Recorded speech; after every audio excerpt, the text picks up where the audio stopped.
کہ نوم الصائم عبادت، کہ روزے دار کا سو جانا بھی عبادت ہے۔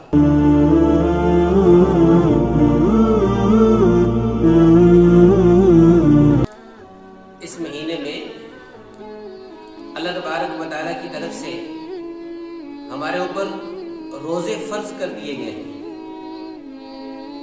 جو شخص حکم الہی سمجھ کر ثواب کی نیت کے ساتھ اللہ تبارک و تعالیٰ کی طرف سے دیا ہوا یہ فرض روزہ ادا کرتا ہے تو اللہ تبارک و تعالیٰ اسے اپنے قرب خاص سے نوازتے ہیں، اسے اپنے ہاں بہت اونچے مقام اور مرتبے پہ فائز کرتے ہیں، جس کا اندازہ آپ اس بات سے لگا سکتے ہیں۔ حدیث میں آتا ہے کہ نوم الصائم عبادت، کہ روزے دار کا سو جانا بھی عبادت ہے۔ وصمتہ تسبیح، اور روزے دار جو خاموش رہتا ہے تو اس کو خاموش رہنے پر بھی سبحان اللہ کہنے کا اجر و ثواب عطا کیا جاتا ہے۔ وعملہ مضاعف، اور وہ جو بھی نیک اعمال کرتا ہے اللہ تبارک و تعالیٰ روزے کی وجہ سے بڑھا چڑھا کے اسے اجر و ثواب عطا فرماتے ہیں۔ ودعاؤہ مستجاب، اور اس کی دعا کو قبول کیا جاتا ہے۔ وذنبہ مغفور، اور اس کے گناہ کو معاف کر دیا جاتا ہے۔ یہ صرف کیوں؟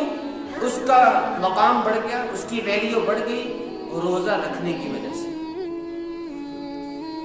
اسی طریقے سے حدیث میں آتا ہے کہ 3 لوگ ایسے ہیں جن کی اللہ تبارک و تعالیٰ دعا رد نہیں کرتے، روزہ دار کی، اور عادل حکمران کی، اور مظلوم کی۔ اللہ تعالیٰ یرفعہ اللہ فوق الغمام، ان کی دعا کو بادلوں سے اوپر اٹھا لیتے ہیں۔ ویفتح لہا ابواب السماء، اور ان کی دعا کی خاطر آسمان کے دروازے کھول دیتے ہیں، اور اللہ فرماتے ہیں وعزتی، میری عزت کی قسم میں تمہاری دعا کو ضرور قبول کروں۔ تو روزہ رکھنے کی وجہ سے انسان کو اللہ تبارک و تعالیٰ کے ہاں یہ مقام ملتا ہے کہ اس کی دعا کو قبول کیا جاتا ہے۔ حضرت کعب احبار کہتے ہیں کہ اللہ تعالیٰ نے موسیٰ علیہ السلام پہ وحی کی کہ اے موسیٰ، جب رمضان شروع ہوتا ہے تو عرش کو اٹھانے والے مقرب فرشتوں کو میں یہ کہتا ہوں کہ تم اپنی عبادت موقوف کر دو، جہاں کہیں بھی روزہ دار دعا کر رہے ہیں تم ان کی دعاؤں پہ آمین کرو۔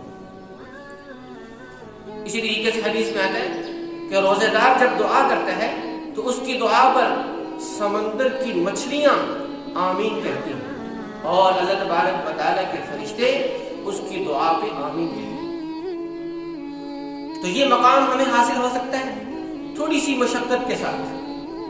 ویسے بھی ہم دنیاوی کام کاج کے لیے بہت سی مشقت اٹھاتے ہیں، برداشت کرتے ہیں، لیکن دنیا کی خاطر مشقت برداشت کرنے پر جو نفع ہے وہ عارضی ہے اور تھوڑا سا ہے، اور حکم الہی کی تعمیل میں مشقت برداشت کرنے پر جو اجر و ثواب ہے وہ دائمی ہے اور بہت زیادہ ہے۔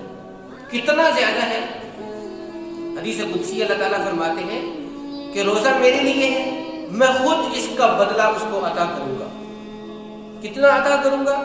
دوسری حدیث میں فرمایا کہ ہر نیکی کا عمل 10 سے لے کر 700 گنا تک بڑھتا ہے، لیکن روزے کا اجر و ثواب بغیر حساب کے بڑھایا جاتا ہے، اس کی کوئی لمٹ نہیں ہے، اس کی کوئی حد نہیں ہے۔